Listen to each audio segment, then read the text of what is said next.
quero entrar num outro aspecto de pioneirismo da senhora, das suas atividades, que são as funções aqui dentro da faculdade. É claro que a gente vai chegar inexoravelmente à diretoria, mas antes de falar da diretoria, como professora, que cargos a senhora teve, membro de comissão, chefe de departamento? Eu sei que hoje a senhora, professora sênior, completou no ano passado, foi muito festejada, completou seus 90 anos, e a senhora já há algum tempo é presidente da comissão do museu aqui da faculdade. Sim. Queria do seu envolvimento antes da gente entrar na diretoria, falar um pouco desse seu engajamento, de que comissões fez parte, da sua atuação administrativa, digamos assim, na faculdade. Antes da diretoria, minha atuação era através sempre do departamento, né? Sim. Como membro do departamento de Direito Penal, eu tive ali várias iniciativas, né? No âmbito do departamento, mas a principal delas foi também ser eleita para presidir o departamento, né? E foi exatamente chefe do departamento. Então, como chefe de departamento, eu tive a oportunidade de... Nem me lembro mais quais foram as minhas iniciativas, mas eu me lembro que foi uma época bastante trabalhosa, né? Na chefia do departamento, com as reuniões.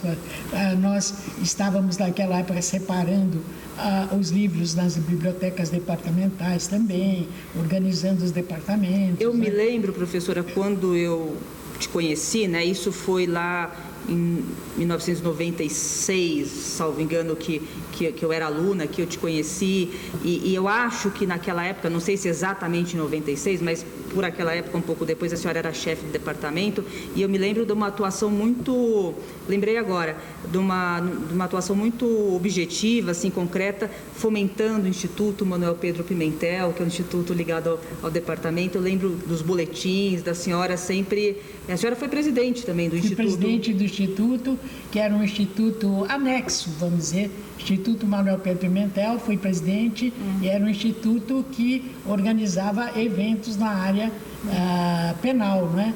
Nós fazíamos não só cursos, como também reuniões, eventos, publicações. Tínhamos uma publicação também nessa área, e então o Instituto Manuel Pedro Pimentel foi uma das minhas iniciativas. Uma outra que eu me lembro, numa época em que eu dava aqui Direito Penal Ambiental, eu fui designada pelo reitor da USP para participar de um grupo que se formava lá na universidade para a criação de um pós-graduação em matéria ecológica, em matéria ambiental, que reunisse as várias faculdades, os vários setores do ensino ligados à área ambiental.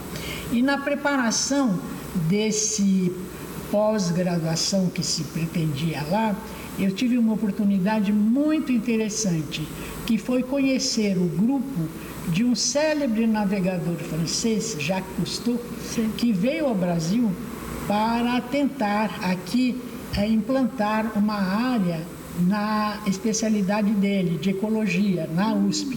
Sim. E como eu falava bem francês, eu fui designada então a ser o elemento de ligação com esse grupo. E isso me proporcionou depois uma viagem inteiramente paga a Paris para participar de um encontro na Unesco com o grupo do Jacques Cousteau, na preparação de todo esse material e de todo esse futuro da ecologia que ele via como promissor nas universidades. E essa pós-graduação acabou não saindo na USP. A viagem saiu. A viagem saiu. Eu aproveitei muito Paris, conheci a Unesco e o grupo Cousteau, ganhei uma foto autografada de Jacques Cousteau, famoso Jacques Cousteau, e apreciei muito esse meu envolvimento. E isso foi também devido à minha atuação aqui, porque eu lecionava essa matéria numa época em que não se fala... em que se começava a ter uma preocupação ambiental. Exatamente. E eles quiseram, então, fazer essa ligação. E, embora não tenha saído, foi muito agradável esse período da minha existência com esses contatos que eu tive na área ambiental. Como também fui convidada a participar das reuniões com o ministro do Tribunal de Justiça, Benjamin Herman, para apresentar um projeto de lei ambiental, antes de sair a lei ambiental. Então, nós nos reunimos aqui, vários ambientalistas, e ele, sob a direção do Benjamin, para a redação de uma lei ambiental que foi apresentada ao Congresso e que depois serviu também de subsídios na elaboração da lei ambiental. Essa foi também uma outra participação boa que eu tive.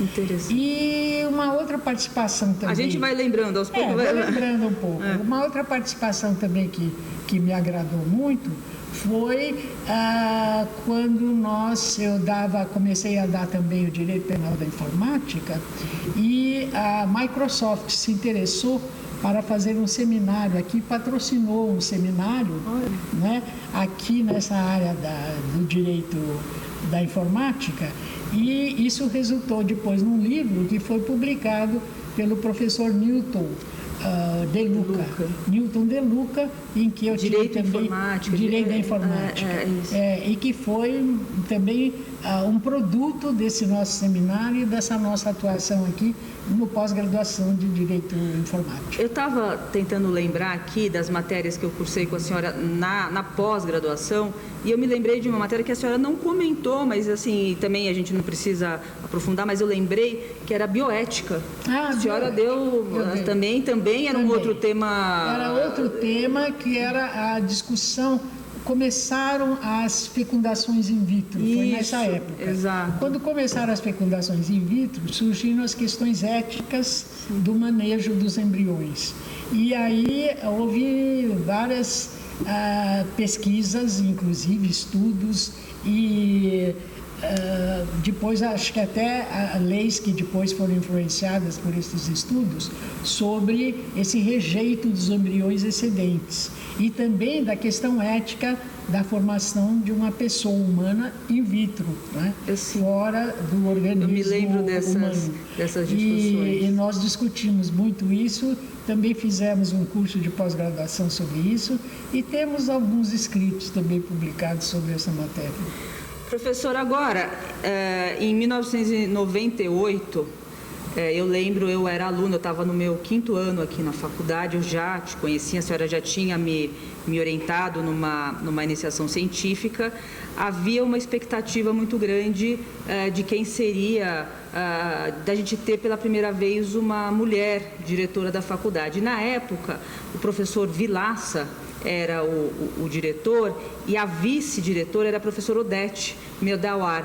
E havia uma grande expectativa que a professora Odete, finalmente a faculdade ia ter uma diretora mulher. Exatamente. E a professora Odete não quis, por motivos dela, pessoais, enfim, ela não teve interesse.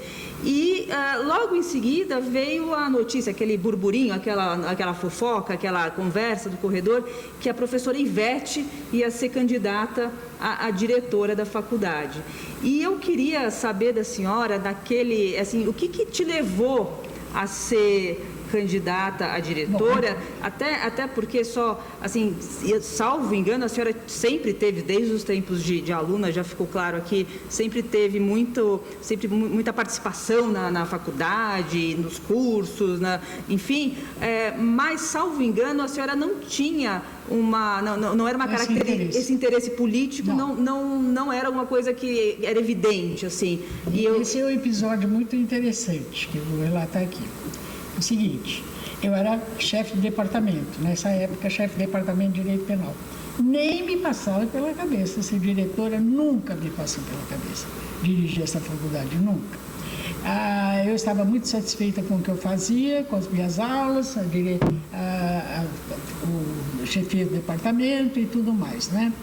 Bom, nós tínhamos aqui 2 mulheres apenas na administração da faculdade, só tinham se destacado 2 mulheres, vice-diretoras. A primeira foi a Nair Gonçalves.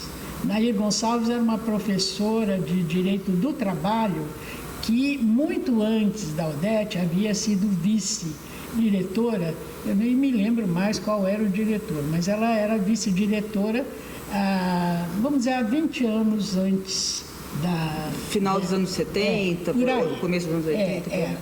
E depois a Odete, que era a nossa vice-diretora.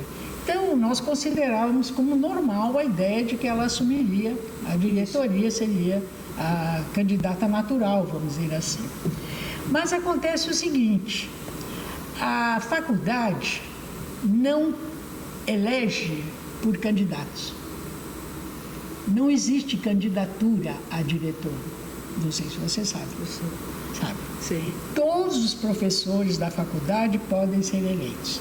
Tanto que eu tenho na minha casa a relação dos votos, de quem votou, quais foram os professores votados, todos foram votados. Praticamente todos, quase todos, né? Os mais eminentes foram votados, em quantias mais baixas. E ganha o que tiver, os que tiverem maior votos, os 3 mais votados. Mas é todo o elenco de professores da faculdade que pode ser votado. Então, eu não me candidatei. Isso eu quero deixar claro. Eu não me candidatei. Mas havia um movimento... Não, havia um movimento que me foi revelado pelo professor Álvaro Vilaça nos seguintes termos. Olha só. Nós estamos... Eu vou dar uma inconfidência aqui, né, agora. Espero que o professor Álvaro Vilaça não fique bravo. Não vai ficar bravo. Ele chegou para mim e disse, olha, eu estou com um problema aqui para a minha sucessão. Por quê? Aos candidatos mais eminentes aqui, nós temos 2 facções aqui na faculdade, que era o princípio da direita e da esquerda. Os da esquerda e os da direita, ou seja, os conservadores e os liberais, vamos dizer, né? São 2 grupos. E nenhum deles aceita o candidato que representa este grupo ou aquele grupo. Os 2 grupos proeminentes aqui têm seus candidatos, mas eles não são aceitos pelo outro grupo. Um grupo não aceita o outro. Então, eu venho convidar você para participar dessa eleição, não como candidata, mas como indicação, vamos dizer assim, porque você é a única pessoa que nenhum dos grupos tem qualquer objeção. Nenhum nem outro tem objeção ao seu nome. Então, eu acho que vai ser você. Falou para mim isso. Eu falei, mas Álvaro, eu não pretendo, nunca imaginei, não é meu sonho de vida, nem nada. Não, é o único nome que eles aceitam aqui, sem pôr objeções. Sem disputa. Eu falei, mas olha, eu não sou política, eu não sei fazer campanha, detesto campanha eleitoral e não vou me mexer para fazer campanha eleitoral sobre isso, não. Ele falou, pode deixar que eu faço para você. Foi o que ele fez. E a senhora foi praticamente candidata, assim, eu entendo, a pessoa não se inscreve como candidata, mas era candidata única. Era a indicação do diretor. Isso, e o diretor começou a fazer a propaganda. Sim. Então, eu não mexi uma palha, ninguém acredita, mas eu não mexi um dedo, porque eu falei, eu não vou fazer campanha, não. Mas a senhora... Aí, de repente, né, eu me vejo aclamada pelo público. Não foi bem aclamada, eu fui a mais votada, porque atrás de mim vieram mais 2 professores eminentes, né? Que foram o professor Dalmo Dalari e o professor Fábio Comparato. Fomos os 3 mais votados.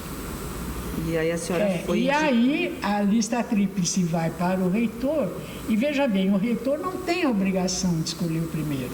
Já houve casos em que ele não escolheu o primeiro colocado, vários casos. Mas, naquela época, o reitor era o Jacques Markovitch, que é uma pessoa encantadora e ficamos muito amigos e tudo, ajudou muito a faculdade na minha gestão e tudo mais, e ele resolveu me nomear. Então, com isso foi a célebre ascensão da primeira mulher diretora. Mas não foi... Mas a senhora gostou da ideia, quando começou aquele movimento? Quando começou o movimento, eu falei, bom, é o ápice de uma carreira, né, aqui, né? E eu acho que eu posso fazer, conheço essa faculdade desde os anos 70, Desde os anos 50 a senhora conhece a faculdade. 50, nós já estávamos em 98, você imagina virando o século. Quanto que eu conhecia desta faculdade, né? Todas as mazelas e todo mundo e tudo mais. E então eu fui eleita, lógico que eu tinha que ficar satisfeita, né? O coroamento de uma carreira, e assumi de bom grado e exerci a minha função. E como foi, na sua visão, essa direção? Quais eram os desafios? Foi muito tranquilo. O único desafio era a falta de verbas, que a faculdade tinha vários problemas, inclusive estruturais do prédio, que nós não tínhamos verba, e não tínhamos verba para contratação, não tínhamos verba. O problema era mais financeiro, porque, na verdade, a congregação não me deu nunca nenhum problema, nenhum trabalho. Eu não tive aqui oposição, salvo uma, né, por motivos que eu não vou especificar aqui, mas eu não tive oposição praticamente nem da congregação, nem dos representantes, dos alunos, dos funcionários, me dei bem com todo mundo. Foi um período tranquilo da faculdade? Foi um período muito tranquilo da faculdade, que eu fui bem aceita por todos, não encontrei nenhum preconceito, nem na área maior, nem na área menor, nem de aluno, nem de nada.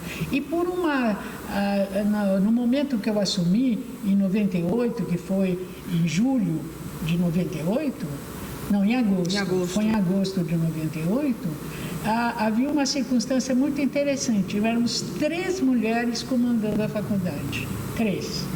Porque eu tinha sido eleita diretora, a Odete Medawar continuava como vice, e para o cargo de vice ia ser feita uma nova eleição, mas isso só em outubro. Sim. Então ela continuava vice-diretora por 3 meses, e pela primeira vez na história da faculdade, uma mulher havia sido eleita presidente do Centro Acadêmico 11 de Agosto. A Andréa Mustafa. Eu lembro dessa. Então éramos 3 mulheres que em agosto de 98 assumiram estavam no comando da faculdade. Isso foi muito interessante.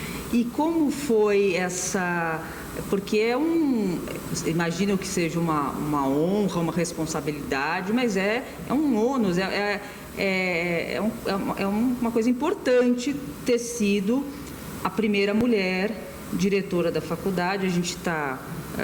aqui estamos em fevereiro de 2025, até hoje a única mulher, né, diretora da faculdade. Como visualizar esse encargo? Esse encargo, esse título que a senhora tem? Eu não senti como encargo, porque eu sempre fui um pouco mandona, na verdade. Dizem na minha família, na minha casa, eu sou muito mandona. Mas eu tinha uma vocação para ser mandona já particularmente. Sim. Então, não me alterou em nada, continuei mandando. Mas era um outro nível, né? Mandar em professor, em funcionário, em aluno. Eram 3 níveis completamente diferentes com seus problemas. Sim. Mas eu tentei compatibilizar e nunca tive nenhum problema, vamos dizer assim, de confronto nessas 3 áreas, que eram 3 áreas diferentes, os professores, os funcionários. Certamente, são demandas. Fui resolvendo os problemas, as demandas. Tive muito apoio do nosso reitor, Jacques Markovic, que me forneceu verbas para fazer as reformas emergenciais no prédio e para certas coisas aqui que eu precisava, sempre me deu muito apoio. Ele também estava encantado de ter a primeira mulher na faculdade, aquelas coisas, né? Sim. Mas o que eu queria dizer é que esse posto me deu uma tal visibilidade e importância, porque esta faculdade sempre foi considerada a melhor faculdade do país, né? Digamos a verdade. Sim. Foi a mais antiga, porque foi a primeira que começou a funcionar, das 2 criadas por Dom Pedro. Sempre foi um repositório não só de ilustres figuras da política, da literatura, não é? Do direito, enfim, sim, sempre daqui saíram grandes nomes. Então é uma faculdade de muito renome, inclusive no exterior. Sim. E ter sido diretor aqui é uma posição muito importante. E ter sido a primeira mulher diretora acresceu um pouco mais, sim, a essa importância. Sem dúvida. E isso me impulsionou em várias direções, certo? Eu comecei a ser solicitada para coisas que eu não imaginava e não almejava, vamos dizer assim. Ou seja, me convidaram para o conselho da OAB Paulista, da OAB São Paulo. Era presidente da OAB Carlos Miguel Aidar, naquela época, né? Eu fui, então, participar do conselho da OAB. Do conselho da OAB, também houve um impulsionamento lá na carreira, que também se deve ao fato de eu ter sido diretor aqui, que eu acabei sendo, depois, bem mais tarde, vice-presidente da OAB, na gestão do Marcos da Costa, sim, certo? Então, foi uma carreira também que eu fiz dentro da OAB, como conselheira, presidente do Exame de Ordem, diretora da ESA, Escola Superior de Advocacia, e uma carreira que também se originou desta minha posição aqui, certo? E no IASP também? E também, convidada, enquanto eu era conselheira da OAB, eu fui convidada a voltar ao IASP, da qual eu já era membro. Sim. Eu tinha entrado no IASP na década de 70, mas quase não participava de nada. Aí o presidente do IASP, naquela época, era o Rui Celso Fragoso, que era meu companheiro de conselho na OAB, me convidou para voltar ao IASP como membro honorário. Aí eu voltei ao IASP já numa outra categoria, membro honorário. Do membro honorário, eu fui eleita para o conselho. Do conselho do IASP, eu fui eleita vice-presidente da Maria Odete Duque Bertazzi, que era a primeira mulher presidente do IASP, e me elegeu como vice. Em seguida? Me convidou. E na sucessão da Maria Odete, eu não pretendia, mas lá mais ou menos fui empurrada e assumi a presidência do IASP. Clamor popular sempre pede a professora Ivete. Clamor popular. Mas aí não era o clamor jurídico. Mas, então, essas três posições que eu ocupei, que são também da maior importância, a presidência do IASP, a vice-presidência da OAB, com uma oportunidade de ter exercido a presidente durante alguns meses, na licença do seu presidente, que se acidentou, foram um reflexo dessa minha posição aqui. Então, se eu não tivesse sido diretor aqui, eu garanto que eu tinha sido esquecida como uma professora, aposentada. Esquecida, acho que agora, não, mas... o fato de terem me elegido aqui como diretora, abriram assim, uma série de oportunidades na área jurídica, sim, que eu acabei ganhando colar de mérito no Tribunal de Justiça de São Paulo, no Tribunal de Justiça Militar. Tudo muito merecido, né, professora? Não sei, eu acho que é um pouco uma espécie de cadeia que se forma, sabe? Então, quando eles pensam assim, em alguém, vamos homenagear alguém, a primeira mulher que foi diretora da faculdade. Então, isto fica no imaginário das pessoas como se eu fosse uma pessoa de notável saber. Eu não sou de notável